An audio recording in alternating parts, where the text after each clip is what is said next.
से बोले, गणेश भगवान की जय हो। एक समय पहले की बात है, एक गांव में एक सास और बहू रहती थी। सास बहुत कंजूस स्वभाव की थी। वो धर्म पुण्य बहुत करती थी, लेकिन भगवान की सेवा पूजा से ज्यादा उसका ध्यान पैसे पर रहता था। एक बार वो बुढ़िया गणेश भगवान का नित्य नियम किया, सारे परिवार और पड़ोसियों को खाने का निमंत्रण दिया। उसने सोचा कि अगर मैं ब्राह्मण भोज करा दूं तो उद्यापन भी हो जाएगा, पर अगर कोई पेटू ब्राह्मण आ गया तो उसे भोजन कराने में बहुत खर्चा हो जाएगा।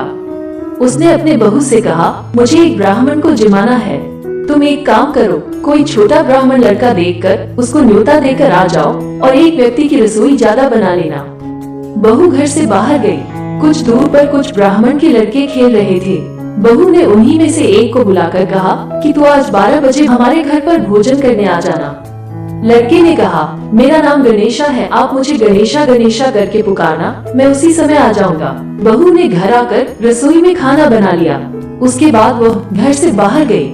कुछ दूर आकर उसने ब्राह्मण लड़कों को खोजा, पर वो लड़का कहीं भी नहीं दिखाई दिया। फिर बहू को बालक की कही बात याद आ गई और उसने गणेशा गणेशा कहकर पुकारने लग गई। तब अचानक से वो बालक बहू के सामने आ गया। बहू उसे घर लेकर घर आ गई और कहा, ब्राह्मण देवता आप हाथ मुंह धो लीजिए। फिर बहू ने सुंदर थाली में भोजन सजाकर उस बालक के सामने रख दिया। सास छोटे से ब्राह्मण को देख बड़ी खुशी हो रही थी, साथ ही मन सोच रही थी कि बड़े ही कम खर्च में ब्राह्मण भोजन हो जाएगा। उस बालक ने पूरा भोजन समाप्त कर दिया। फिर और भोजन लाने को कहा और वो खाता ही जा रहा था और उठने का नाम ही नहीं ले रहा था। धीरे धीरे वो बालक पूरे भोजन को समाप्त कर दिया। सास बहू को मन ही मन कोस रही थी कि कैसे ब्राह्मण बालक को न्योता देकर आ गई, पर अब क्या किया जा सकता था।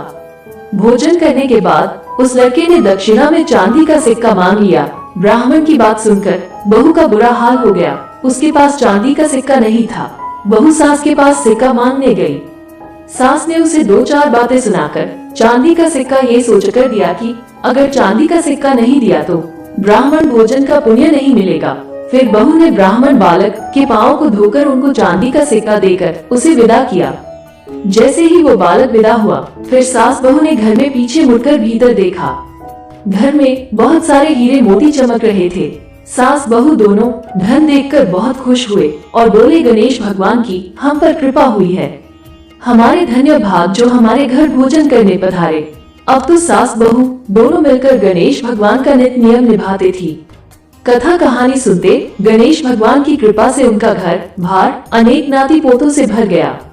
ये गणेश जी महाराज जैसे आपने सास बहुओं पर अपनी कृपा करे, वैसे ही अपने सभी भक्तों पर अपनी कृपा बनाए रखना।